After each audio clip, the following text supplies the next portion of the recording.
SER Podcast. En la cadena SER, Hora 25. Pablo Tallón.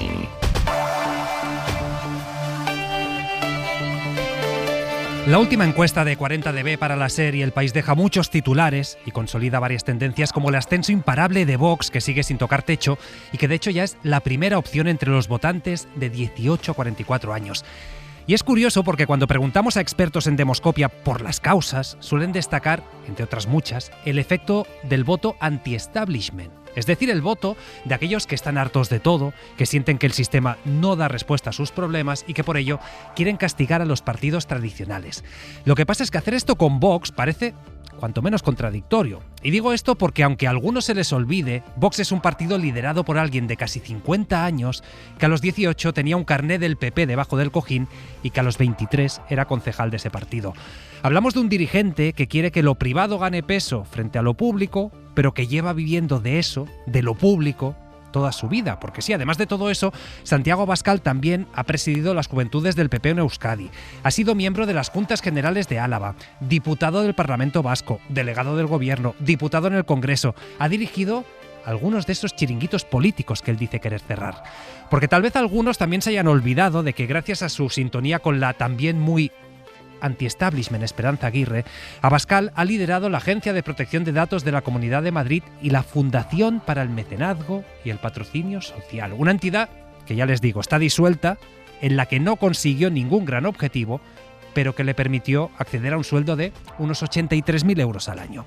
Vamos, que algún gurú del marketing político ha hecho muy bien su trabajo para situar a un político que lleva toda la vida formando parte y viviendo del establishment como la persona capaz de aglutinar el voto protesta contra ese mismo sistema. Y ya sé que son muchas las causas que explican el auge de la extrema derecha, que si la imparable ola reaccionaria mundial, el deterioro de servicios públicos, la crisis de vivienda, el poder de las redes sociales, que es muy importante.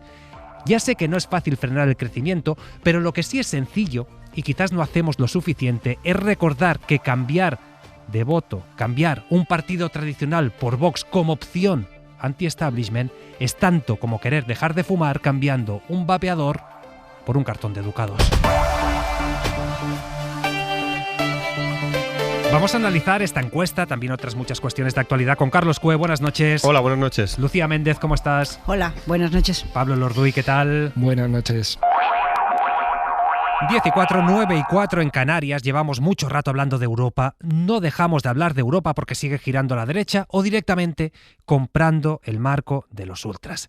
Enrique García Pozo, buenas noches. ¿Qué tal? Buenas noches. Hoy los países miembros han aprobado con el voto en contra de España, también de algún otro país, endurecer las condiciones de asilo, pero es que también han allanado un poco más el camino a esos centros de deportación de personas migrantes fuera de la Unión Europea. Vamos, el modelo Meloni.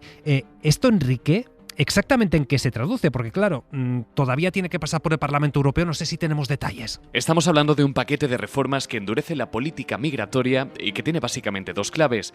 La primera, acelerar las expulsiones de las personas a las que se les ha rechazado el asilo en Europa y podrán ser derivadas a países extracomunitarios, aunque no sea su país de origen y aunque no tengan ningún tipo de relación con ese país. Se amplía la lista de los llamados países seguros, incluyendo aquí Marruecos o Túnez, aprobando también la base legal para abrir centros de deportación en países extracomunitarios, asumiendo de pleno derecho ya el modelo Meloni en Albania.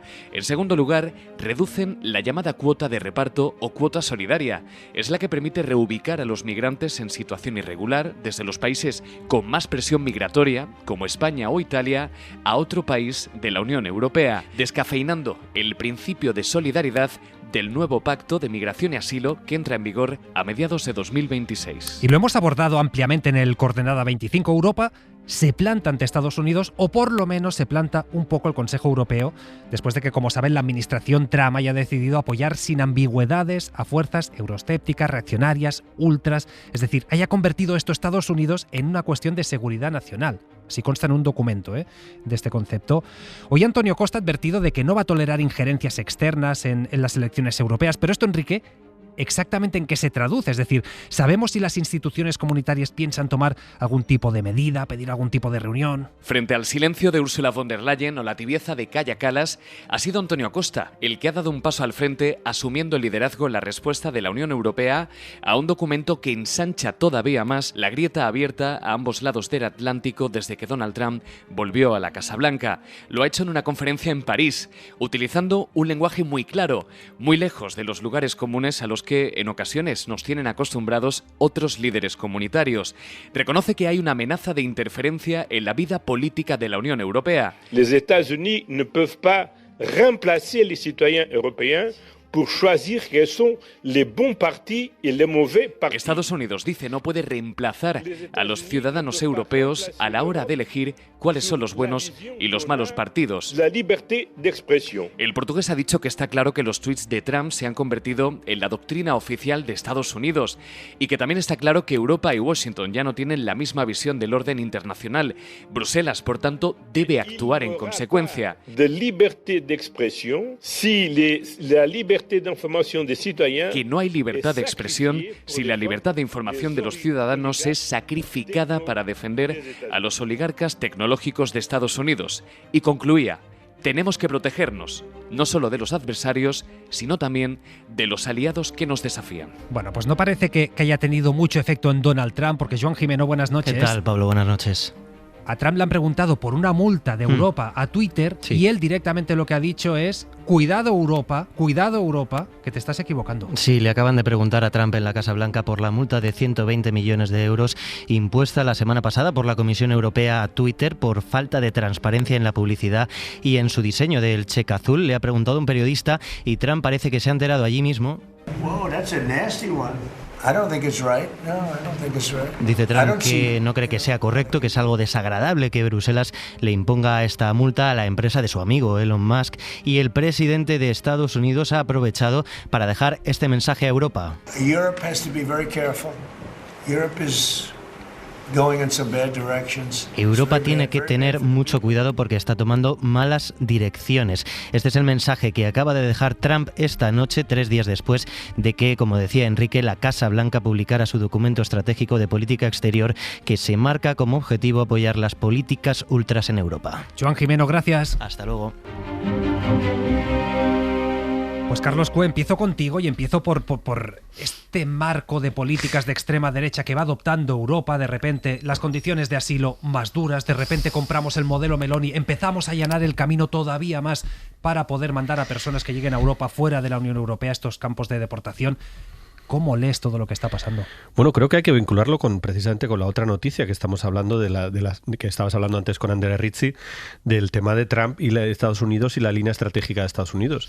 Europa está en una encrucijada complejísima, evidentemente, con un montón de países que piensan muy diferente, con una izquierda muy débil. No es casualidad que sea Antonio Costa el que rompe una lanza, porque es un dirigente socialista, es de lo poco que queda de la socialdemocracia con peso en Europa, y no tiene mucho mando, pero bueno, por lo menos tiene algo simbólico, y evidentemente está en un carajal político muy importante Europa, pero claro, tiene que tomar la decisión de si quiere parecerse a Trump o parecerse al mundo que Trump está planteando, y este tipo de decisiones sobre el tema de los inmigrantes son las decisiones más importantes que ha estado tomando Europa en los últimos 10 años, son las que han dividido, son las que acabaron con la carrera de Angela Merkel, las que de alguna manera hundieron a Angela Merkel, que tomó una decisión estratégica proeuropea diciendo, bueno, señores, somos algo muy importante los europeos, en este punto central en el que tenemos millones de personas a nuestro alrededor queriendo entrar, tenemos que tomar decisiones estratégicas de verdad como europeos.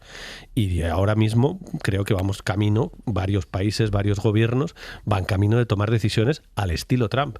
Y por tanto no se podrá hacer la batalla ideológica y política contra un Trump que quiere devorar a Europa clarísimamente, que le estorba a Europa y que se la quiere comer con patatas. Difícilmente se puede hacer si estamos comprando el marco de Trump en un tema tan sensible para un lugar como Europa. La palabra deportación ya en Europa debería poner los pelos de punta, y de hecho a muchísima gente ya le pone por la historia que tenemos. La idea de agarrar a ciudadanos que están en Europa, aunque no sean europeos de pleno derecho, pero que están aquí ya en Europa, y mandarlos a países extranjeros, a centros de deportación para que estén allí, como la idea de Trump, de Guantánamo, son en el fondo es el mismo concepto, que me los quiten de aquí en medio, que los pongan en un sitio lo más apartado posible, le pago, bueno, él lo quiere hacer con Bukele también, ¿no? Lo está haciendo, le pago a un gobierno extranjero para subcontratar este problema, que me los quiten de la vista, y el mensaje que le estás lanzando a los ciudadanos es: estos señores no son seres humanos, son un problema tenemos un problema, los apartamos allí porque no son humanos como nosotros, son distintos, y los mandamos a un centro de deportación. Es un asunto decisivo para entender si seguimos siendo europeos o simplemente vamos a ser pues una versión light de Trump. Es que, Lucía Méndez, la sensación es que hace 4 años había mucho miedo respecto a estas ideas de extrema derecha, se debatía mucho de cordones sanitarios, pero estamos viendo una aceleración en todo el mundo, también en Europa. Se están comprando tesis y los gobiernos están adoptando políticas de extrema derecha con más naturalidad que nunca. Bueno, antes de Trump ya Europa tomó decisiones que iban en esta dirección. Cuando la crisis siria subcontrató a Turquía la materia migratoria. Yo creo que más allá de Trump, hace mucho tiempo que digamos que en los países europeos se está endureciendo la política migratoria a ojos vista, y lo están endureciendo políticos o partidos conservadores y partidos progresistas. Uh-huh. Quiero recordar que el señor Starmer, primer ministro laborista del Reino Unido, fue a ver a Meloni a preguntarle cómo había hecho ella esto de los terceros. Entonces yo creo que estamos ante un asunto, hombre, pues es verdad que podemos despacharlo diciendo que están asumiendo políticas de ultraderecha y ya está, bien. Yo creo que es más complejo. Yo creo que cuando los gobiernos europeos están tomando estas medidas es porque aprecian que en la ciudadanía hay una alarma en relación con la inmigración. ¿Pero qué es primero, el huevo o la gallina? Bien, y se me dirá. Pero es que es una alarma infundada. Y entonces yo digo, bueno, pues los gobiernos europeos no han sido capaces de convencer a sus poblaciones de que esa alarma es infundada. Esa es la realidad. Porque es verdad, y según el CIS, la inmigración es el segundo problema de este país. Y claro, es verdad que podemos decir, y ojo, que yo tengo una visión absolutamente humanitaria. Yo estoy de acuerdo con el Papa sobre esto de la inmigración. Digo que no estoy exponiendo mi opinión, no es que yo esté de acuerdo con esto que están haciendo, simplemente creo que no se puede despachar simplemente con es que todos los países están imitando a la extrema derecha, ¿no? Y cuando no sé si creo que fue en primavera, cuando el vicepresidente J.D. Vance vino a Múnich a insultarnos a todos los europeos directamente, ¿no?, en la cumbre de Múnich, él dijo algo que es muy venenoso, ¿no? Y muy maligno, ¿no? Dijo: ustedes, los gobiernos europeos, los partidos europeos, tienen miedo de sus ciudadanos. Y yo creo que efectivamente la presión de los ciudadanos es la que está provocando que esos gobiernos tomen esas medidas independientemente de cuál sea la ideología. Y ahora mismo nos encontramos con que, salvo el Papa y algunos partidos, por cierto, minoritarios, no hay en Europa partidos ni gobiernos que defiendan la política migratoria de tipo humanitario. No lo hay. Sí, hay un país un poco extraño que se llama España, que tiene un presidente del gobierno, Lucía, que tiene un presidente de gobierno que está en posiciones que sin duda pueden ser absolutamente criticables y montones de cosas, pero que tiene una coalición de gobierno que precisamente está siendo muy rara. Estamos de acuerdo y está en minoría, efectivamente. Y no hablamos de lo de Melilla y eso. Por eso como sé que la política es tan compleja, pero digo, desde el punto de vista de discurso, que es lo que estabas planteando. Discurso, sí, no, pero... discurso y decisiones. Claro. ¿Está en marcha? No, vamos a ver. No hay ningún país de Europa que tenga una regularización extraordinaria encima de la mesa como la que tiene España. Ninguno. Lucía, que no son solo palabras. Que no se ha hecho. Lucía, que está encima de la mesa. Que no se ha hecho. Que hay un reglamento que está a punto de ser aprobado, Lucía, por favor. Que, o sea, de verdad, en serio. Pero, Carlos, que yo no voy a discutir contigo sobre el gobierno español. Estoy hablando de Europa. Hombre, que has dicho ninguno. Entonces creo que es significativo, teniendo en cuenta que es una radio española. Porque nosotros un poco raro, ¿no? Carlos, ninguno, porque nosotros no tenemos capacidad para cambiar la política migratoria de Europa. Sin eso duda, es lo que. Sin duda, por eso he dicho que estamos solos, ¿no? Claro, sin duda. Claro. Estamos en minoría, estamos solos. Pero estamos, hombre, no neguemos la evidencia, porque es que cuando uno viaja por Europa, Lucía, todo el mundo, y si miras la prensa europea, todo el mundo está sorprendido. De hecho, ya me acuerdo en la última cita que fuimos a Nueva York con Sánchez, le preguntó la NBC, le dijo, oiga, ¿y usted con este discurso tan diferente al que tiene todos los restos de países europeos, no va usted a perder las elecciones? Porque los españoles pensarán sobre la inmigración lo mismo que los demás. O sea, que tenemos una excepcionalidad ibérica un poco particular, por lo menos contémoslo, que somos un medio español. Pablo Elorduega. Lo cierto es que también se han proyectado, se han inaugurado ya 2 centros penitenciarios, vamos a decir, por lo menos de control de la población migrante en Mauritania en el último mes, ¿no? Lo hemos sabido. Lo que no quita que es verdad que hoy Fernando Grande Marlaska ha ido con ese discurso contracultural, si queremos. Aquí también hay una cuestión de la dificultad del propio gobierno para hacerse entender. Parte de la propia dificultad del gobierno para gestionar lo que es una sociedad compleja, en la que hoy mismo salió una encuesta. Sigue habiendo una gran mayoría de la población que piensa que la migración tiene efectos más positivos que negativos, en contra del resto del continente y en contra de la propia tendencia que da a que la derecha española gane en todas las encuestas, ¿no? Y vaya a ganar. Yo sobre la cuestión, ¿no?, fundamental de por qué se habla de esto. Es verdad, se dice el segundo problema del CIS. Pues es que no es retórico, es ¿por qué se habla del segundo problema? Para no hablar del primero. El primero son las cuestiones de índole económica, las cuestiones de la crisis económica.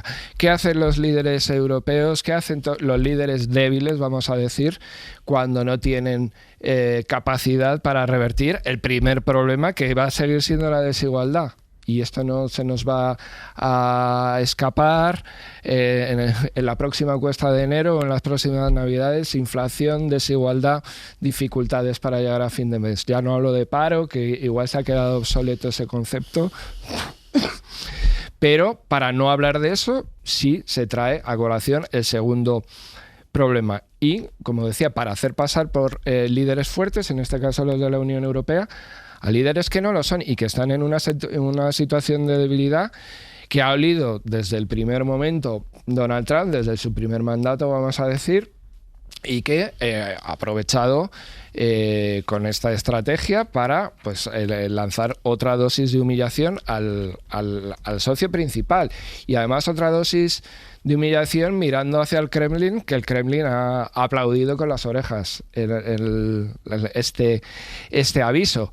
¿Qué pasa? Que mientras Antonio Costa realmente es esa especie de dinosaurio de la socialdemocracia, sí que ha respondido hablando de vamos a vigilar también a nuestros aliados, lo que hemos visto es que la responsable de Exteriores de la Comisión Europea, Kaja Kallas, se ha puesto del lado de Trump. Que yo ya no, o sea, considero que he visto muchas cosas. Por lo menos no enfrente, ¿no? No enfrente, ¿no? Ha dicho, no, tiene razón en muchas cosas. Bueno, tiene razón en muchas cosas, está humillando y está además diciendo que van a poner las bases para que se destruya todo el sistema político bipartidista del que ella participa, ¿no? Ahí, bueno, vamos a ver si el supremacismo blanco se sigue imponiendo de una manera tan orgánica y tan natural como parece que se está imponiendo en estas últimas semanas. No, Carlos. Es que decía antes Lucía, y es el debate más interesante, efectivamente la gente está, lo de la idea del miedo a la gente, efectivamente muchísima gente está comprando la idea de que el gran problema o el segundo gran problema es la inmigración. Pero es que esta es la gran pregunta de qué pasa con los líderes europeos en un momento como este. ¿Qué hacen los líderes europeos frente a una cosa que ellos saben perfectamente que es mentira? Pero que es mentira desde cualquier punto de vista, que el gran problema de Europa sea la inmigración. O sea, no hay forma humana, ya que los que estamos aquí, que no somos grandes expertos, pero los grandes expertos que están evaluando todo esto, no hay uno solo que te pueda poner 5 datos encima de la mesa que te demuestren que realmente es bastante lógico que los europeos estén diciendo que el gran problema es la inmigración. Cuando eso es una mentira flagrante, que te demuestra simplemente cualquier café con cualquier empresario de esta ciudad, de 2 minutos. Porque además es que los empresarios hablan y lo comunican. No sé ¿cuál es el principal problema de la economía madrileña en este momento? ¿Que hay muchos inmigrantes o que falta más gente para trabajar? ¿Cuál es el problema de la economía murciana en este momento, de la economía catalana? Quiero decir, es evidente, y de la economía alemana, que estamos en unas zonas absolutamente de las más envejecidas del planeta, que no somos Brasil, ni Sudáfrica, ni siquiera Estados Unidos, que es mucho más joven que nosotros, que somos Europa. Somos sociedades absolutamente envejecidas en las que la necesidad de inmigración es indiscutible y lo positivo de la inmigración es indiscutible. Por eso Sánchez, será discurso y hay 1000 cosas que decirle a Sánchez, Melilla, montones de cosas que ha hecho Marlaska ultra criticables. Pero vamos por el mundo diciendo, oiga, en España ha habido, literalmente lo repite en cada entrevista internacional, oiga, señores, con nosotros eso de la inmigración no funciona, porque hemos recibido más de 2 millones de personas en los últimos 7 años y hemos crecido el PIB y reducido el paro, con lo cual no funciona. Entonces, ¿qué haces frente a eso? La gran pregunta es, ¿qué hacen los líderes europeos frente a esta mentira? ¿Qué hacen los líderes europeos frente a la mentira de Trump en La Haya, que fue decisiva esa cumbre, que yo me quedé alucinado con lo que pasó en esa cumbre? Todo el mundo sabía en esa cumbre que lo del 5% del PIB en defensa es una mentira absoluta. Italia lo sabe, Francia lo sabe, Alemania lo sabe, que ese no es que no tiene ningún sentido que los europeos nos gastemos más en defensa que en educación, que en España está en el 4,3. No tiene ni pies ni cabeza, todo el mundo lo sabe, pero frente a esa gran mentira, muchos líderes europeos están optando, pues vamos a disimular un poco, vamos como Kaja Kallas, que sabe que lo que pone en ese papel es un despropósito, bueno, vamos a no enfadar al patrón, vamos a ver si Trump no, vamos a decirle que sí 5%, aunque luego no lo haremos, vamos a disimular y vamos en los partidos de derechas europeos, de derecha tradicional, vamos a hacer como que nos creemos que la inmigración es el gran problema y que hay que deportar gente a ver si con eso contentamos al gran dragón de la opinión pública enfadada por los datos, por la situación económica, evidentemente, y por la desigualdad, y le damos un poquito de comer al dragón diciéndole que hemos mandado a 2.000 personas o 5.000 personas, porque no van a ser más, a unos lugares extraños, en una especie de señores iluminados, ahí 24 horas, a ver si no se escapan. Pues bueno, si creemos que esa es la solución, yo sé que los líderes, porque lo conocemos y hablamos con ellos y con sus asesores, los líderes saben perfectamente que eso no es el problema y esa no es la solución, pero vamos a seguir jugando a engañar a los europeos. Yo espero que seamos un poquito más serios. Es que al final, incluso desde el punto de vista de la utilidad, que es terrible verlo así, es decir, es un debate humanista. Hay gente que viene aquí, hay que acogerla sí o no, pero desde el punto de vista de la utilidad, si queremos que se paguen las pensiones, si queremos que haya crecimiento económico, si queremos que la demografía no se estanque como ha pasado en ciertas épocas, es que hace falta inmigración. Pero nos preguntábamos, oye, ¿y esto en las encuestas qué? ¿Esto va a pasar factura en España? Este hecho diferencial que ahora citaban Carlos, Lucía. Pues hoy ha habido encuesta conjunta de 40DB para la serie El País. ¿Qué nos dicen esta encuesta? A ver, nos dice muchas cosas. Por ejemplo, el Partido Socialista se desinfla respecto a anteriores sondeos, se desinfla por los escándalos de corrupción, por los escándalos o la mala gestión de escándalos machistas, como el caso Salazar, ahora hablaremos de ello, y el PP recupera esa primera posición, 31% de los votos. A partir de aquí, hechos destacables, pues por ejemplo, las mujeres que eran un público muy fiel del Partido Socialista. En ese colectivo, el partido de Pedro Sánchez pierde apoyo, Sara Selva. Es un electorado importantísimo para el PSOE y lo que demuestran los datos de este barómetro es que el desgaste por el caso Salazar y también por esas conversaciones dejando en evidencia el nivel de machismo de Ábalos le pasa factura al partido. El PSOE ya sufrió un batacazo en julio y vuelve a ocurrir ahora. En 2 meses pierde casi 2 puntos en este sector de la población. Pasa de recabar el 25% de los votos a conseguir el 23%. Sigue siendo el partido favorito de entre las mujeres, pero experimenta ese bajón que además no engrosa el grupo de las indecisas o abstencionistas, sino que va a parar a la derecha. El PP en un mes mejora en 4 puntos su expectativa de voto entre las mujeres. Vox, por su parte, suma 1 punto. La encuesta se realizó cuando aún no se conocía el contenido de las denuncias, pero sí que Ferraz no las había tramitado. El barómetro deja también como conclusión la recuperación del PP, que suma medio punto, ganaría con el 31% de los votos, que son 3 puntos más que los socialistas. El otro gran titular, Sara, es el ascenso de Vox, que no toca techo, lo decíamos antes, que se consolida como primera fuerza entre el votante más joven, pero también, y esto es nuevo, entre adultos de hasta 44 años. Una extrema derecha, podríamos decir, en estado de gracia, y eso a pesar de las turbulencias internas que ha tenido unas cuantas en los últimos tiempos, pienso ya desde hace meses, salidas de líderes destacados. La última, Sara, la última gran polémica tiene que ver con Revuelta, que es, por decirlo así, sus juventudes. Ahí hay 2 facciones enfrentadas y se están acusando incluso de desviación de fondos. Sí, Revuelta se ha partido en 2 este fin de semana. Hay una familia que sigue siendo fiel a Vox y que acusa a los dirigentes de la asociación de falta de transparencia, de desviar, por ejemplo, las donaciones que se hicieron durante la Dana para ayudar a la población afectada por la catástrofe. Estos se han marchado de Revuelta, siguen trabajando para Vox y han puesto una denuncia en la Fiscalía. Y luego está la otra familia, formada también por chavales que han pasado por el partido con vínculos muy estrechos, pero que ahora acusan a Vox de querer apropiarse de la organización, de querer controlarla. Así que las batallas internas a las que ya están acostumbrados en el partido se trasladan también a sus organizaciones juveniles. Pero el caso es que estas guerras y las habituales acusaciones de comportamientos autoritarios no le pasan factura a Vox, que sigue creciendo en las encuestas. El barómetro de 40dB vuelve a colocarle como el partido que más crece con respecto a las últimas elecciones. Obtiene más del 17% de los votos, 5 puntos más que el 23J y su mejor resultado de la serie histórica. Entre los más jóvenes, los que tienen menos de 25 años, se dispara hasta el 25%. El bloque de la derecha, por lo tanto, se hace más fuerte, agrandando su distancia con respecto al de la izquierda. Ahora PP y Vox suman casi el 50% de los votos. Dice ahora Sara que se está haciendo fuerte el bloque de la derecha.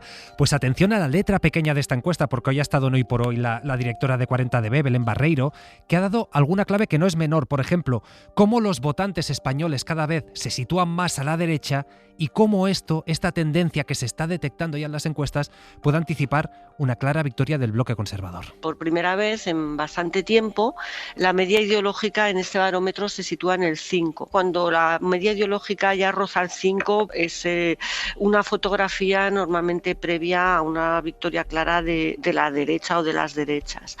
El segundo dato que es preocupante es que hay una desmovilización. Ya el PSOE venía siendo el partido con mayor desmovilización en los últimos, en el último barómetro, desde luego. Ahora, en estos momentos, es el partido con más desmovilización. Lucía, ¿tú a qué crees que responde este ascenso imparable de Vox? ¿Cómo va ganando adeptos? Ya no solo entre los más jóvenes, va ampliando la franja de edad, va ampliando el espectro, ya también las mujeres se van sumando. ¿Qué está pasando? ¿A qué responde, Lucía? Bueno, yo tendría bastante que precisar en los análisis estos que se hacen. Bueno, pues yo no creo que quepa hablar de un bloque de derechas, porque el PP y Vox no son un bloque.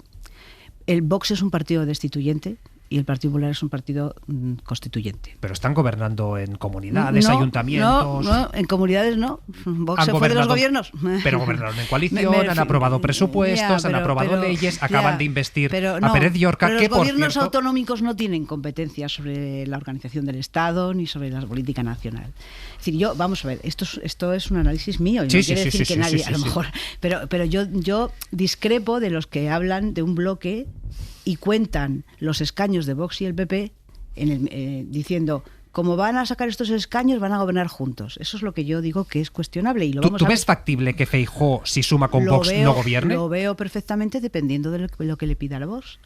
Si Vox le está pidiendo que renuncie a la historia del Partido Popular, que renuncie a los principios del Partido Popular... ¿Por ejemplo? Bueno, es que Vox tiene una agenda de salir de Europa de eliminar las comunidades autónomas, es que, a ver, hay que ver la agenda de Vox. Es decir, porque si llegamos a eso, que estamos avanzando mucho, claro, que a lo mejor no vamos a llegar a eso. A lo mejor esto es un debate a lo mejor que igual suman, no tiene sentido. Claro. Pero bueno, lo que digo es que no es asimilable. Así como, por ejemplo, el de izquierda sí lo es porque hay un gobierno de coalición que ya ha demostrado que pues se puede gobernar y pueden llegar a acuerdos. En el caso del PP Vox no, porque nunca ha sucedido, ¿no? Y porque además en la historia de la derecha española o de los conservadores españoles, de los partidos conservadores españoles, en la historia desde la transición, nunca ha habido un partido como Vox en la derecha española. O sea, Ciudadanos, UPyD, los regionalistas, digamos, en algunas provincias que son también conservadores, Unión Valenciana, todos esos partidos aceptaban el marco vigente, aceptaban el marco constitucional, aceptaban el consenso europeo, aceptaban los consensos sociales en relación con la mujer, bueno, con muchas cosas. Y Vox no.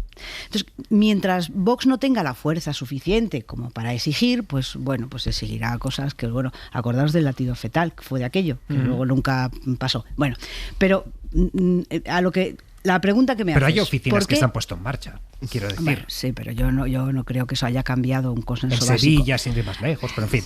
Me decías, a la pregunta, ¿por qué crece así Vox? A ver, este fenómeno que se está dando con Vox, claro, a ver, tú aplicas un análisis de sentido común, ¿no? Y análisis racional y dices, ¿cómo puede ser que haya personas que voten a una persona que está diciendo cosas completamente incoherentes con su trayectoria, ¿vale?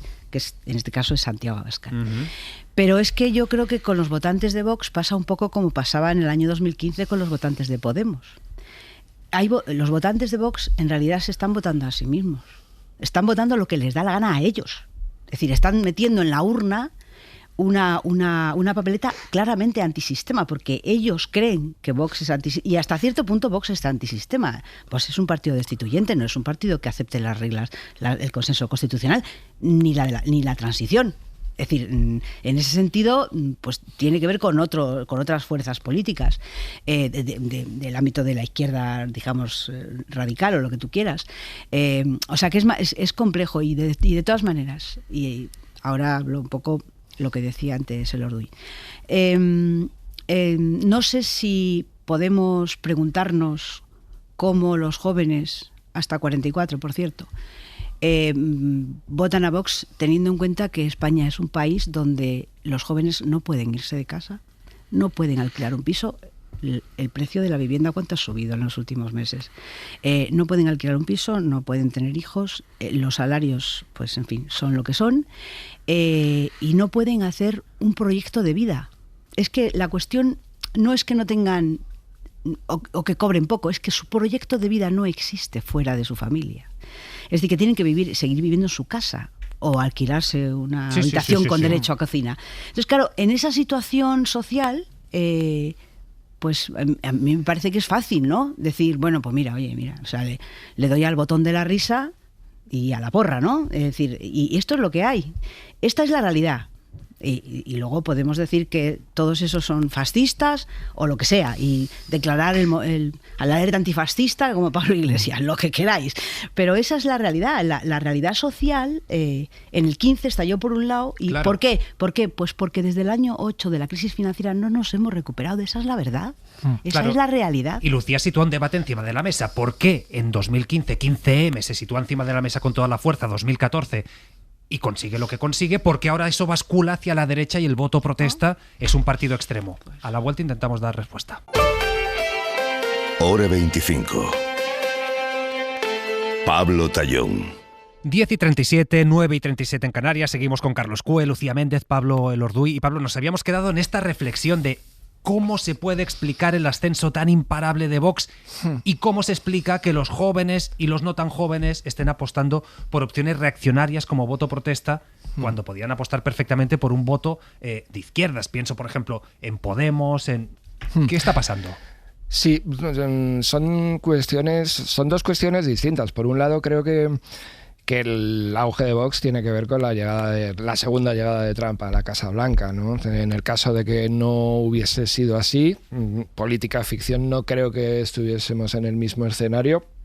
Posiblemente en cuestiones como la migración no sería tan diferente, ¿no? En los discursos de la migración ya, porque de hecho la campaña de las elecciones europeas de Ursula von der Leyen ya fue por esa línea, pero sí en cuanto a esta primacía del hombre varón hetero enfadado y con ribetes de supremacismo blanco y con una socialización en una machosfera que no comprendemos, que como digo se convierte en el protagonista del debate público, tanto por aquellos que rechazamos de entrada su estética, sus postulados, como por aquellos que empiezan a verse reconocidos en una comunidad de, como decía antes Méndez, pues el voto de la risa o el voto de el cabreo, ¿no?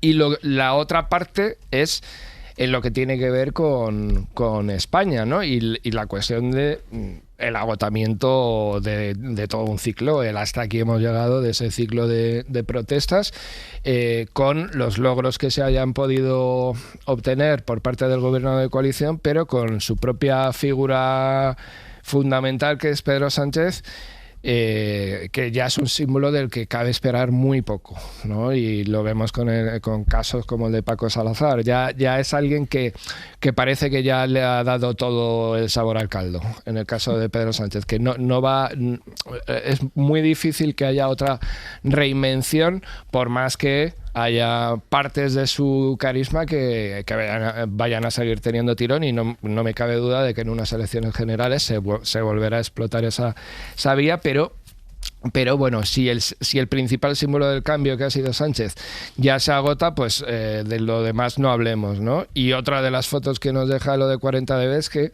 ya desde hace muchos meses sabemos a ciencia cierta que ya no sería tan relevante si las dos posiciones de la izquierda a la izquierda del PSOE, Sumar y Podemos, se volviesen a fundir en un abrazo frío. Cosa harto improbable, prácticamente imposible, pero aunque pasase, ya sabemos que por los números no estamos hablando de un factor diferencial.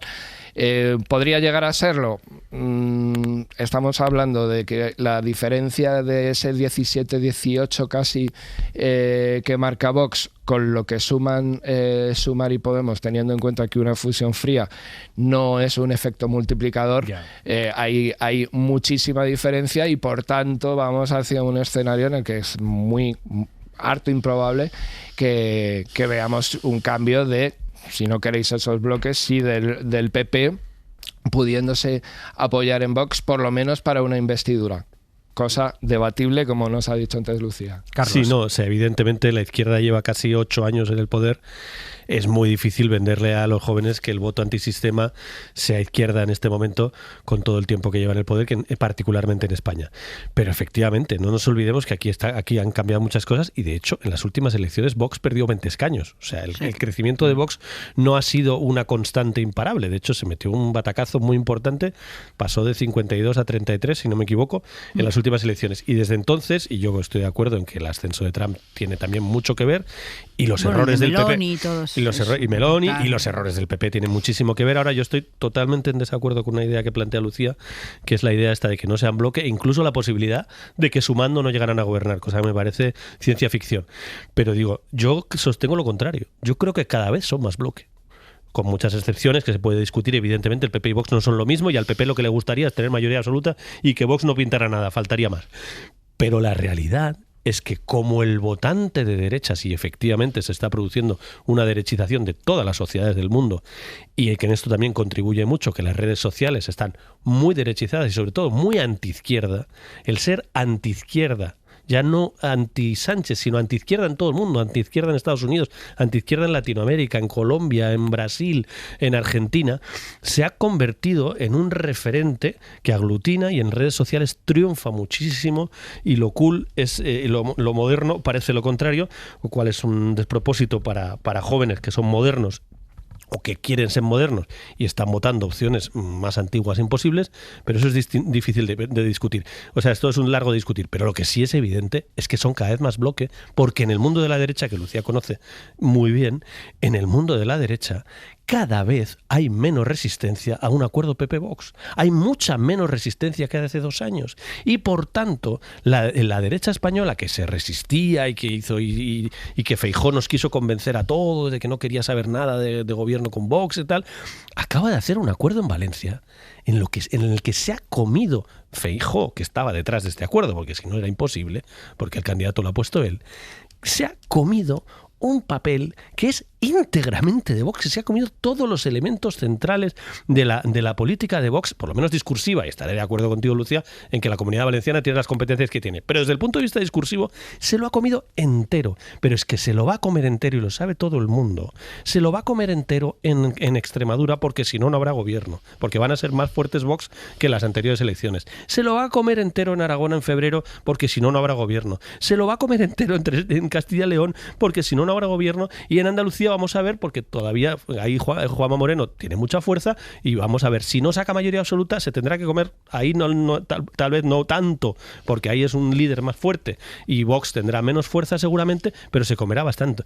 Y Isabel Díaz Ayuso está haciendo discursos que son de muchas cosas. Cuando Isabel Díaz Ayuso dice en un sede parlamentaria, en un partido como el PP, que tú y yo, Lucía, conocemos bien, dice, si quieren que se vayan a abortar a otro lado.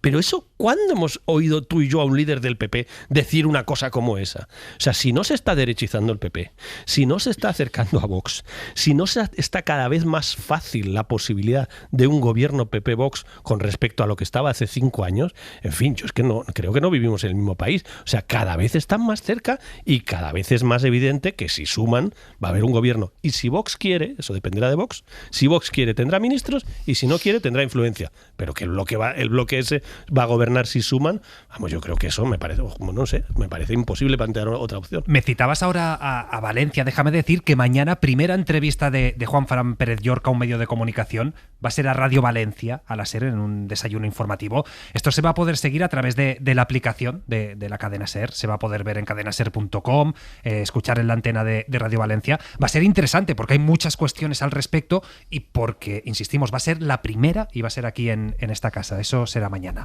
Pero ahora son las 11 menos cuarto, 10 menos cuarto en Canarias, y vamos ya con lo más nuevo del caso Salazar, es decir, del exalto cargo del gobierno, también del PSOE, acusado de acoso sexual a varias mujeres.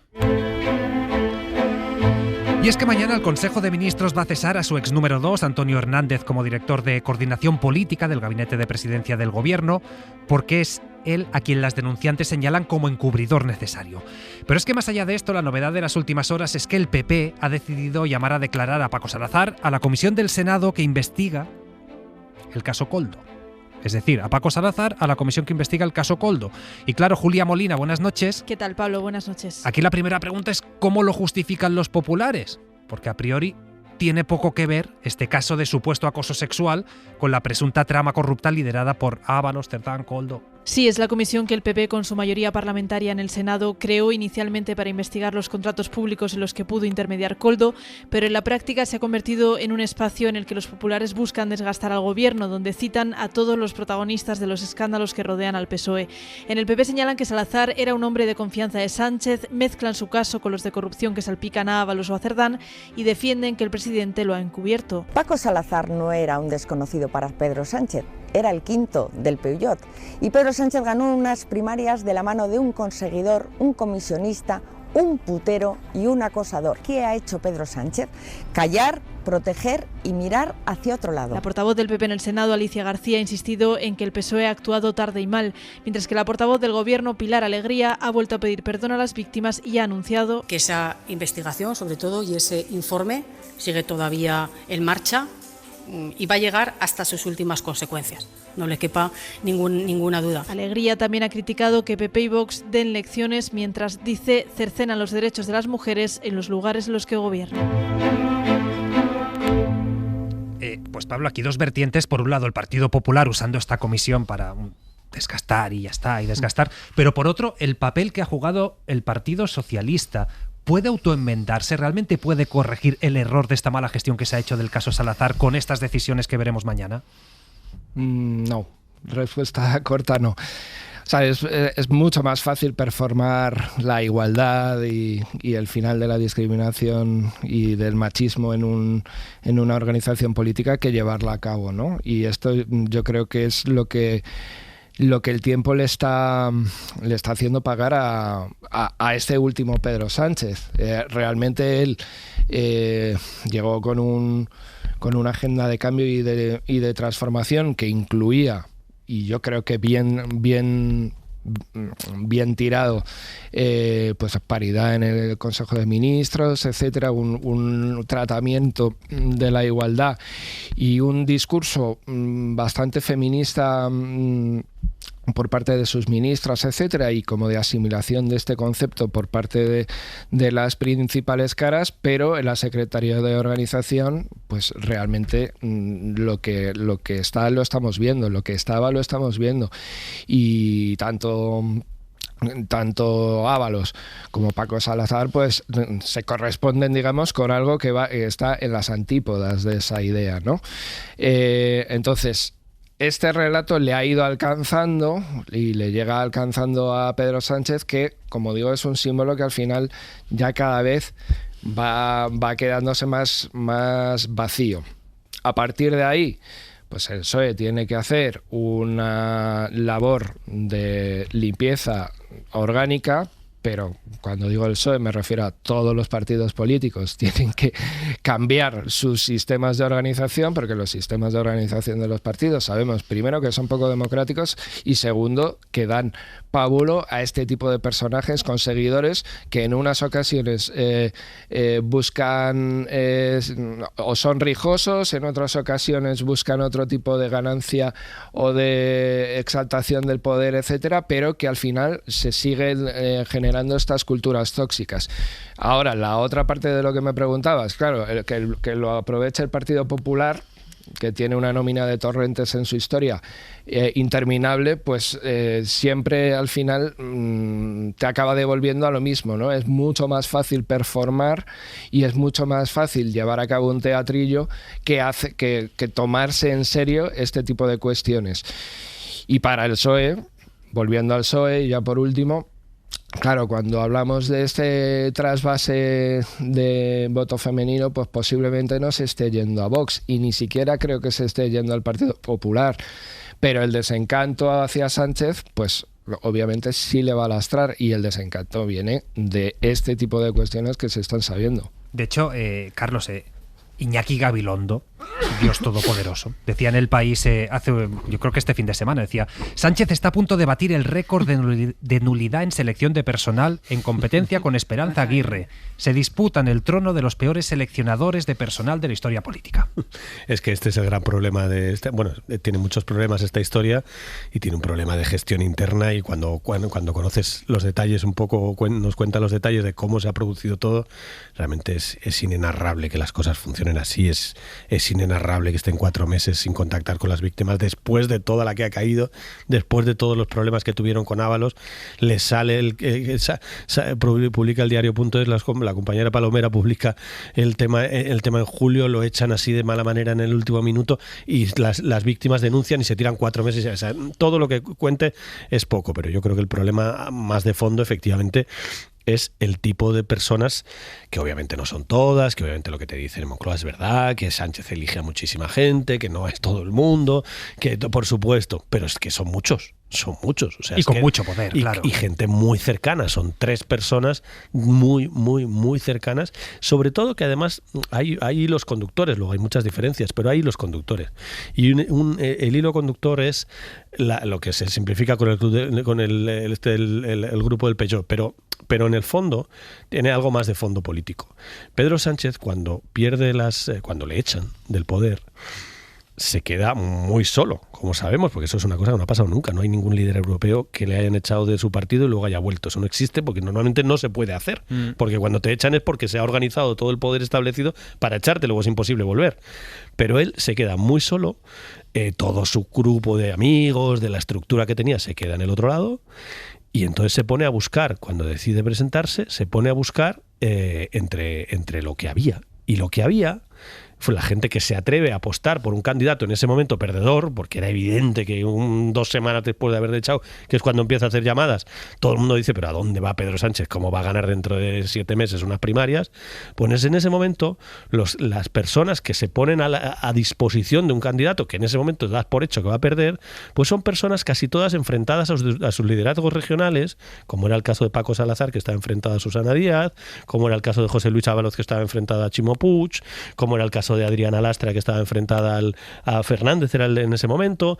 Las personas, digamos, que eran, no sé si outsiders, pero algo parecido. Eran perdedores de congresos y personas que no tenían mucho poder, ¿no? Líderes locales tuvo muy pocos. Bueno, Cerdán, por ejemplo, sí pertenecía un poco a la gente que mandaba en Navarra, pero y el PSC sí que apoyó de alguna manera a los catalanes, pero la mayoría de las federaciones se pusieron en contra de Sánchez. Entonces Sánchez fue buscando con esa gente, se creó un nexo de confianza fortísimo, porque esto hay que entender el momento. El momento es que es un tipo que no tenía ninguna posibilidad de ganar cuando se enfrenta a eso, y habla con una serie de gente que dice, pues sí, yo me tiro por ti y vamos a ver cómo sale esto. Aventureros, y se lanzan. Y con toda esa gente hace su núcleo de poder más cercano. Claro, que 3 de esas personas hayan devenido, 2 han pasado o están en la cárcel y 1 no tienen ningún caso de corrupción, por favor, eso dejémoslo claro, ni nada, ninguna sospecha de corrupción, las personas son inocentes hasta que se demuestre lo contrario, y aquí no hay ningún escándalo de corrupción,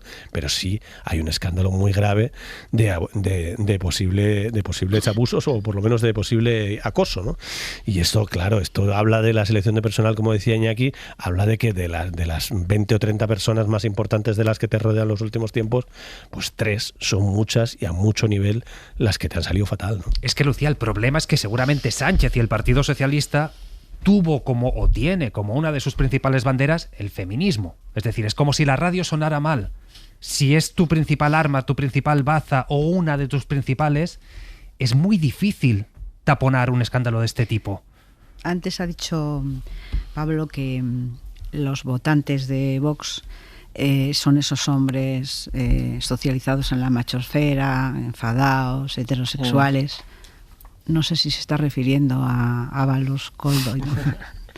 No, me refiero que para hablar de la trascendencia que para esto tiene el Partido Socialista, quizá ese sea, digamos, el mayor ejemplo del daño infinito que se puede hacer, porque claro, ese tipo de prototipos, digamos, se supone que no pueden estar al lado de Pedro Sánchez con su discurso, ¿no? A ver, yo hay que para explicar también lo que ha dicho, como dice Pablo, Dios nuestro Señor, que es Iñaki Gabilondo, hay que recordar que Esperanza Aguirre tuvo 2 secretarios generales del Partido Popular de Madrid que acabaron en la cárcel.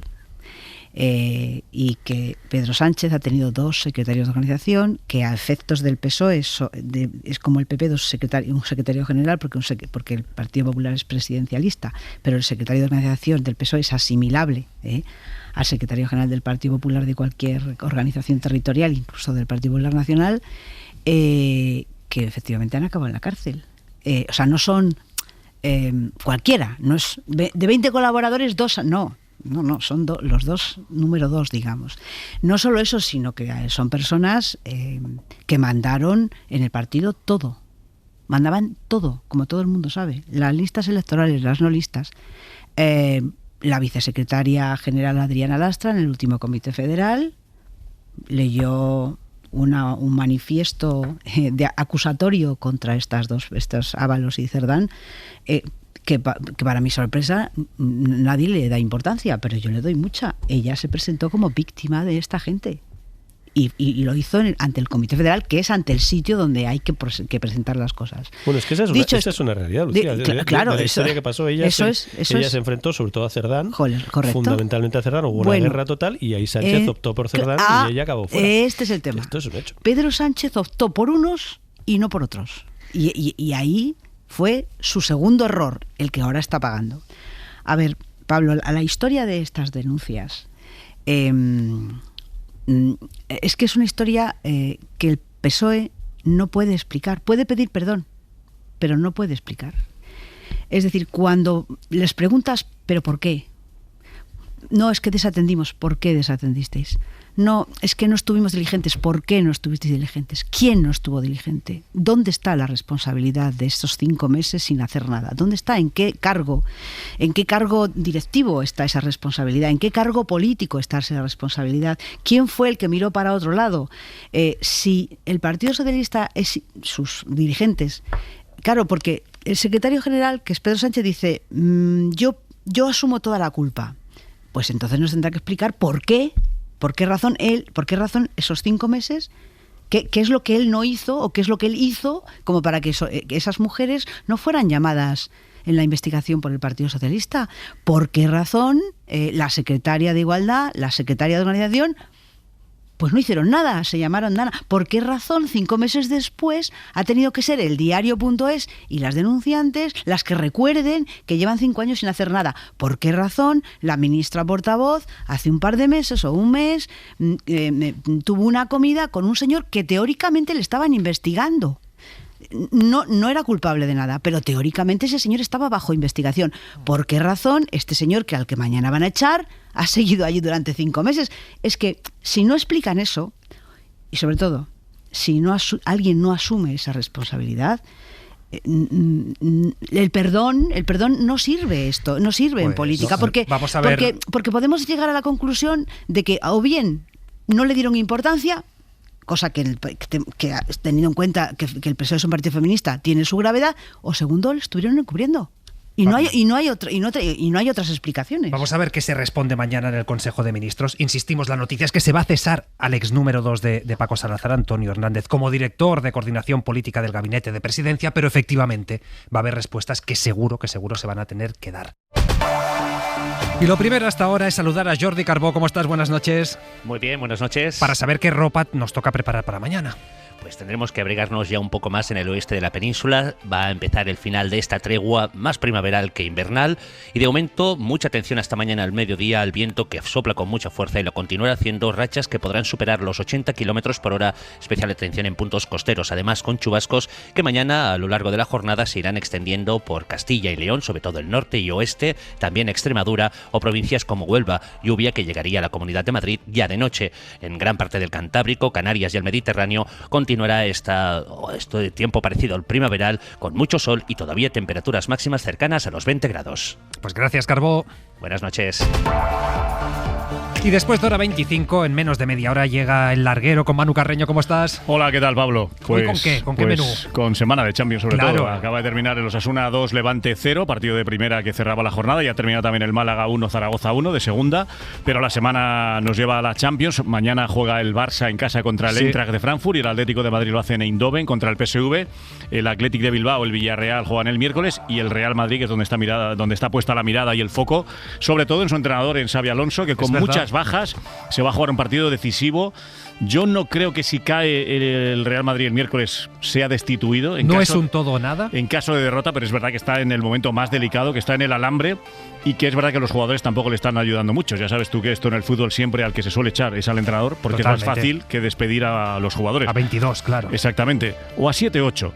Pero lo que están haciendo los futbolistas en esta temporada también es para analizarlo y los madridistas lo están viendo. Luego hablaremos de todo ello en el larguero. Pero, por ejemplo, que ayer fuesen hasta el minuto 65 andando y que a partir del 65 empezaran a correr, pues por lo menos es para estudiarlo. Y de eso no tiene culpa el entrenador. Pues a partir de 1:30 en el larguero lo analizamos. Muy bien. Gracias, Manu. A ti, adiós. Hasta ahora. You were waiting outside for me in the sun, laying down to soak it all. Lo venimos contando, en Tenerife ha muerto una cuarta persona por el golpe de mar de este domingo en una piscina natural de Isla Cangrejo que estaba cerrada a los bañistas por las malas condiciones del agua. Y en Lanzarote hoy han sido rescatados 2 bañistas en otro accidente muy parecido y ahora mismo uno de ellos está en estado crítico. Manuel Javois, buenas noches. ¿Qué tal, Pablo? ¿Cómo estás? Buenas noches. De esto nos querías hablar. Sí, cada ola es un suceso primero que es una película de terror. Como cualquier muerte que ocurre durante un baño, como cualquier muerte que ocurre porque el océano de repente cambia de velocidad, cambia de ritmo y cuando te quieres dar cuenta te está arrastrando. Esa sensación es una sensación bueno, cuando termina en muerte, pues imagínate, pero es una sensación realmente angustiosa. Sí. Cada ola, además, cada marea, en este caso, que se ha llevado a estas vidas, se han llevado también la historia que tienen detrás. A mí me parece lógico, como se está haciendo, poner el acento en la imprudencia, ¿no? Es natural insistir, además es muy importante. Hagan caso de las autoridades, si algo está precintado, no lo salten, porque además en este caso y en muchos otros en la costa española, detrás está un océano vivo, está un océano impredecible y está un océano que puede convertirse en un océano asesino. Y sin embargo, qué duro es sospechar las vidas que había detrás de estas personas, ¿no? El día que pasaron sin saber cuál es el último, quiénes eran sus familias, sus sueños, sus frustraciones. Eran todos turistas, creo, he leído, 2 de ellos podrían ser extranjeros. No se han conocido, por lo menos hasta ahora, sus nombres, a duras penas sus edades. No sabemos el quién ni el por qué, sí sabemos el cómo y el cuándo, porque esta es una noticia de sucesos, y los sucesos pasan muchas veces como el mar, arrasándolo todo y dejando unos números sin historias. Y las historias son, al fin y al cabo, las que a nosotros nos dan sentido. Pero es que fíjate, Javoy, si nos olvidamos del quién, el qué puede perder sentido. Sí, totalmente. Ya sabes que esto es una concatenación de preguntas y que generalmente se tienen que responder todas para poder armar el cuadro, ¿no? Para poder armar el puzzle y para poder tener conciencia de lo que ha pasado. Totalmente. Manuel Javoy, un abrazo. Un abrazo grande, chao. Que vaya bien.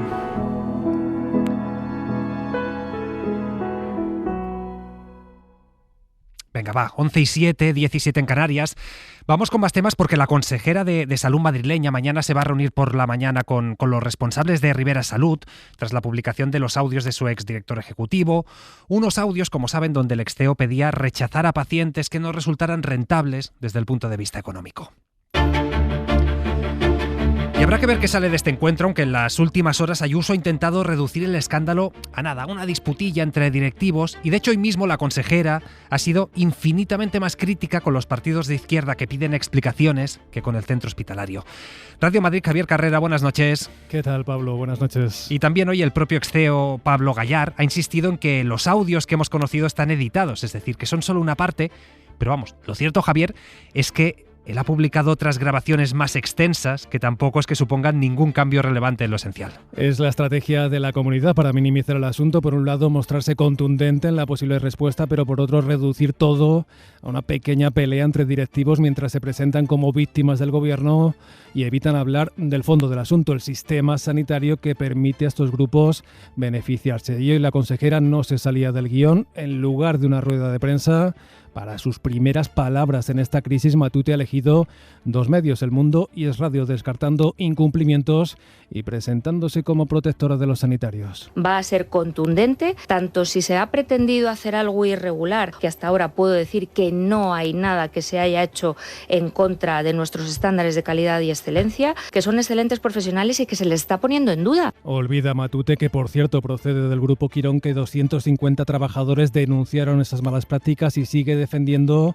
el modelo por el que las empresas consiguen más dinero con pacientes de otros hospitales y atribuye todo a una especie de operación de la izquierda para tapar sus problemas. Son viles, son mezquinos y no les importa realmente, ni a la ministra ni a toda la gente que está ahí, le importa el tesoro más preciado que tenemos, que es la sanidad. Los argumentos de la comunidad, por cierto, que se parecen curiosamente a los del CEO Pablo Gallard, que este fin de semana hacía llegar un nuevo audio de esa famosa reunión. Con una lista de espera mucho menor de la que tenga la pública, lo que estamos hablando aquí es cómo podemos hacer para que Torrejón sobreviva. Un audio que no es incompatible con lo publicado inicialmente. Mañana Pablo, la consejera, se reunirá por fin con los directivos de Ribera Salud. Hay que pensar que esta no es ni mucho menos la primera vez en que los intereses de empresas privadas del ámbito sanitario, y más concretamente de Ribera Salud, entran en conflicto con los intereses de los pacientes.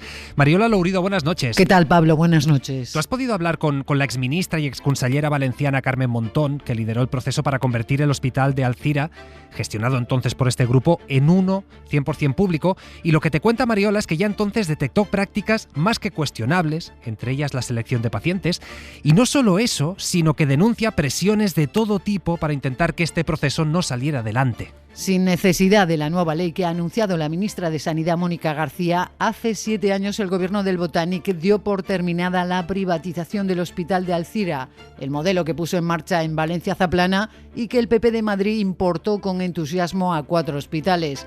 Carmen Montón cuenta que los escandalosos audios del CEO de Ribera Salud sobre Torrejón es lo que vieron en Alzira cuando iniciaron la reversión pública. Falta de transparencia, inestabilidad laboral, plantillas reducidas, selección de pacientes en función de la rentabilidad, recortes asistenciales y en farmacia o falta de inversión tecnológica. Fue una gestión hostil, opaca y con sobrecostes. Montón advierte también del enorme poder que tienen estas empresas que están haciendo mucho negocio y dinero a costa de la salud. Contra el gobierno valenciano, Ribera Salud utilizó la justicia, presentó 50 recursos y todo tipo de campañas y malas artes, dice, incluyendo ataques personales. La empresa no facilitó una transición pacífica y no cesó las hostilidades ni judiciales ni mediáticas. Ribera Salud fue una empresa que no quiso abandonar la salud como negocio y para tal fin no le importaron los medios. Fue la primera reversión pública. La exministra señala que se demostró ya en 2018 que se puede acabar con el modelo Alzira y que las privatizaciones no tienen por qué ser para siempre. Pues os voy a pedir brevedad, un minutillo por cabeza, que quiero asomarme a Siria. Pero, Carlos, ¿realmente hay margen para acabar con este tipo de prácticas, para que un servicio esencial, un derecho constitucional, algo como es la sanidad, se pueda preservar de los intereses privados y económicos? Bueno, hay margen, claro que hay margen. Lo que pasa es que los gobiernos, sobre todo el particular gobierno de Madrid, pero muchos gobiernos del PP tendrían que cambiar la filosofía, porque muchos gobiernos del PP están a favor, y de hecho lo han implementado, de este tipo de cuestiones. Obviamente defienden que se hagan bien, todo lo que tú quieras, pero es una cuestión de modelo. El otro día hablábamos con la presidenta de Madrid en el Congreso, y justo lo que le preguntábamos es, pero esto no les hace cuestionar el modelo, porque además el modelo de Torrejón es muy particular, no es el que está extendido en toda la comunidad, y claramente, como pasó en Alzira, como pasa aquí, claramente está metiendo el código privado de maximización de beneficio, y eso no puede salir bien para el paciente. Si es que los audios son clarísimos. Lo que está diciendo el CEO, incluso los audios que él ha revelado, es, bueno, es que hemos reducido las listas de espera y con eso estamos perdiendo dinero. Cambiemos de estrategia porque tenemos que aumentar la lista de espera para poder volver a ganar dinero de entre 4 y 5 millones de euros. Es clarísimo, es imposible saltarlo, y vamos a ver si la Comunidad de Madrid no comete la torpeza, que yo creo que la está cometiendo en los últimos días, pero espero que cambien de estrategia, de ponerse al lado del CEO, porque es que claramente es la posición perdedora entre los pacientes y un señor que habla de 4 o 5 millones de beneficio. Yo creo que la gente, incluso los votantes del PP, se van a quedar con los pacientes, ¿no? Lucía. Bueno, a mí me da igual lo que piensen los votantes del PP, el escándalo es el que es. Bueno, pero son los que influyen en Ayuso. Bueno, no, pero entiendo, quiere decir que eso afecta a todos los claro. madrileños, vamos, incluso diría los españoles, ¿no? Yo creo que la Comunidad de Madrid pues debe investigar hasta donde sea posible y hasta el final para saber lo que ha pasado en el Hospital de Torrejón, y tiene que darnos una explicación a todos los madrileños y, por supuesto, tomar todas las medidas para que esto no se pueda volver a repetir. En cuanto al debate general que plantea Carlos, creo que en fin, hay que poner todas las realidades históricas, ¿no? Esto no empezó ayer. Esto es una ley del año 97 que presentó el expresidente Aznar, que apoyó el Partido Socialista, abrir la gestión privada en los hospitales públicos. Cada autonomía lo aplicó según sus competencias, y muchas comunidades del PSOE también lo aplicaron, particularmente la Comunidad de Cataluña, por ejemplo, tiene algunos ejemplos también. O sea que por cierto, los únicos que votaron en contra de ese proyecto fueron Izquierda Unida, los partidos a la izquierda del PSOE. Y el PSOE gobernó luego durante 13 años y no cambió la ley tampoco. Es decir, que si vamos a plantear ese debate, a que a mí me parece bien, como me parece legítimo que la izquierda madrileña use esto contra el gobierno. Es completamente legítimo, porque es un asunto muy grave que afecta a un tema muy sensible y que es exigible que se den todas las explicaciones. Yo lo que creo que demuestran los audios es que en el casino clandestino se juega, ¿no? Porque es una cuestión que venía con el modelo, que se venía diciendo desde que se aprobó este modelo, pero claro, que ahora llega sobre sociedades sensibilizadas a la cuestión de la corrupción, mucho más sensibilizadas que en el 97, y ya era un año de especial sensibilización de la corrupción, y muy sensibilizadas a la cuestión de la sanidad, entre otras cosas porque son sociedades muy envejecidas. Ahora, todo el desarrollo por parte de Ayuso de esto es una pugna entre directivos, las manos negras de las izquierdas, etcétera, es parafernalia para intentar que se deje de hablar de algo que es un modelo que no pretenden cambiar. Lo que se tiene que demostrar es la hipótesis de que eso tiene alguna influencia en las elecciones autonómicas madrileñas, porque hasta ahora da igual lo que haya hecho Ayuso con los servicios públicos, no la ha tenido y probablemente no la tendrá. Pues veremos, esto lo veremos. Ahora son las 11:16, las 10:16 en Canarias, y como decíamos, en nada nos vamos para Siria. Y concretamente a Damasco, porque hoy ha sido un día de grandes celebraciones para conmemorar el primer aniversario tras la caída de Bashar al-Assad. Y ahí sobre el terreno, siguiendo esas celebraciones, ha estado nuestro enviado especial, Nicolás Castellano. ¿Qué tal? Buenas noches. Hola Pablo, ¿qué tal? Buenas noches. Nicola, la salida del dictador abrió un tiempo de esperanza, pero lo cierto es que un año después el día a día de los sirios sigue siendo durísimo. De hecho, se calcula que el 90% vive bajo el umbral de la pobreza. Sí, ha sido una jornada, como dices, que se prolonga todavía a esta hora de la noche. Sí. A las 8 de la noche, hora de Damasco, comenzaban las celebraciones a las 6, hora española, pero lo cierto es que las calles siguen absolutamente saturadas. Unas celebraciones que arrancaban con una sorpresa a primera hora de la mañana al amanecer en la mezquita Omeya.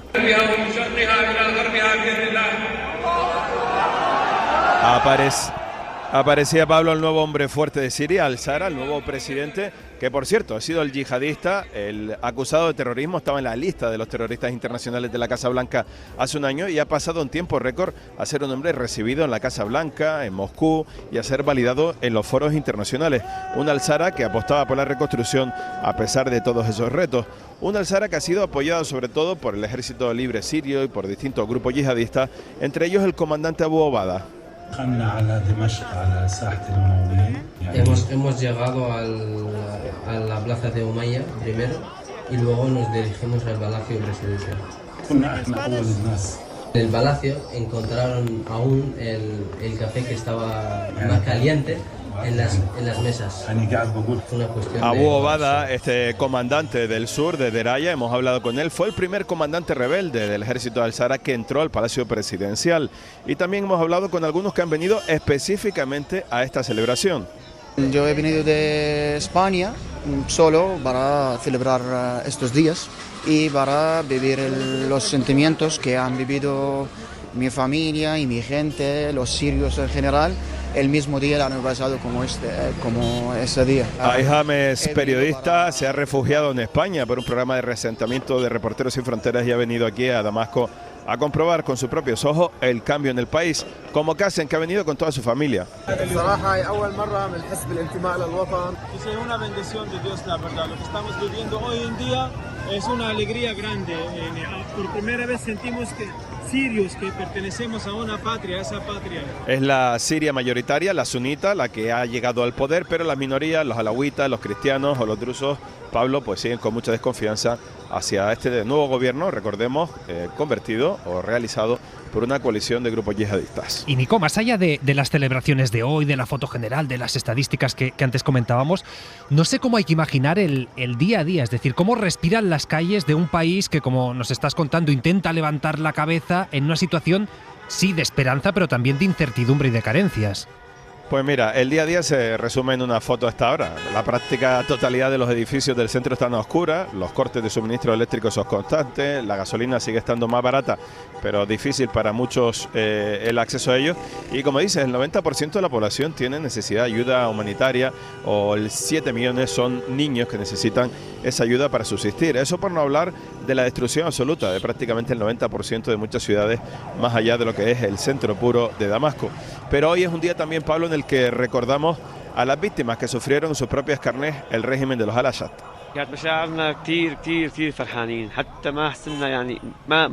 Enorme alegría de que él rompiera las puertas y sacara a sus amigos que estaban ahí, la presión de Sednaya, que quizás los civiles que entraron ahí que rompían las puertas, pero su alegría era el doble. Fares es un preso que estuvo en Sednaya durante 5 años y fue uno de los que rompió los candados y liberó a sus compañeros. Entraron 68 en prisión 5 años atrás y solo 13 como él sobrevivieron. نحن اللي تحولنا من الشرطة العسكرية نحن اللي تحولنا من الشرطة العسكرية بال2000 وعلى سيدنايا. Esposados en la misma cadena todos. Eran 68.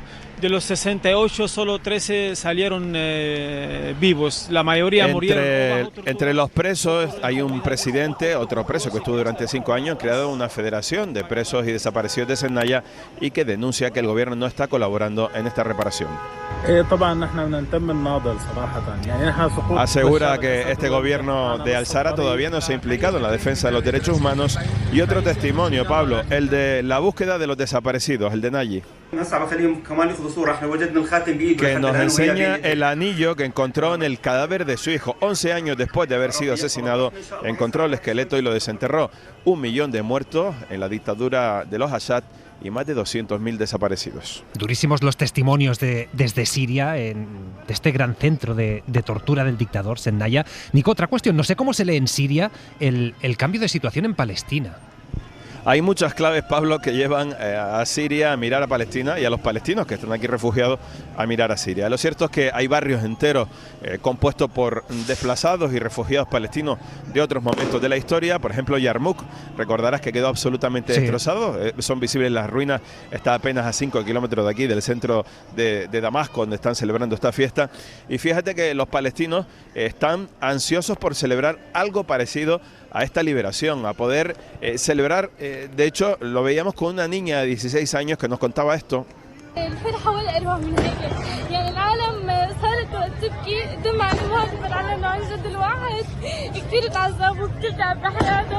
Mariem, que lloraba, Pablo, porque decía que sus 16 años de vida, 14 los ha pasado en guerra y que le da envidia ver cómo disfrutan los sirios de esta celebración, que piensan los gazatíes, que piensa en los palestinos y que sueña con ese futuro. Lo cierto es que Palestina, Israel y la relación de Israel y los bombardeos de Netanyahu en el territorio sirio están marcando también este primer año post-Assad. Así que Al-Zahra, a pesar de las presiones de Trump hacia Netanyahu para que deje de hacer incursiones en Siria, ahora mismo una de las principales preocupaciones pues está atravesada por eso, por el conflicto de Netanyahu con todos sus vecinos y especialmente con su objetivo que tiene aquí en el suroeste de Siria. Pues déjame, Nico, que sumemos otra voz. Gonzalo Vargas Llosa, buenas noches. Sí, buenas noches, ¿qué tal? Es representante de ACNUR en Siria. Claro, un síntoma de las altas expectativas, de la esperanza que la población deposita en esta nueva situación del país, es que más de 1 millón de refugiados sirios, lo decía Nico, que huyeron de sus casas, han podido volver al país. Pero claro, hablamos de personas que vuelven a un país destrozado por la guerra. No sé cuáles están siendo las mayores dificultades que están encontrando. Supongo que la mayoría han perdido sus casas. Más de la mitad de los retornados con los que hemos hablado, con los que interactuamos, nos dicen que sus casas están destruidas y por lo tanto no han podido regresar allí, sino están alojados donde amigos, donde familiares o algunos de ellos, los que tienen un poquito de dinero, pues pueden alquilar un espacio muy pequeño, pero hay otros que no tienen ninguna de esas opciones y que han terminado viviendo bajo una carpa en uno de los muchos campos para desplazados internos que hay en el país.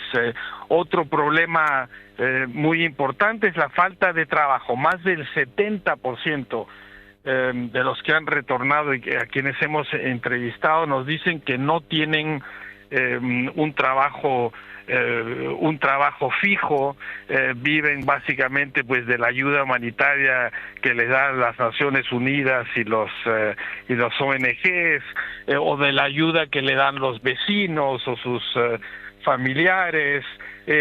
Más del 30% de los que han regresado no tienen documentos para probar quiénes son, ni documentos para probar que la casa a la que quieren regresar en verdad es suya, y en muchos de los casos esas casas han sido ocupadas por otros. Entonces los problemas son muy muy grandes. Ahora, hay algo muy positivo que creo que hay que rescatar.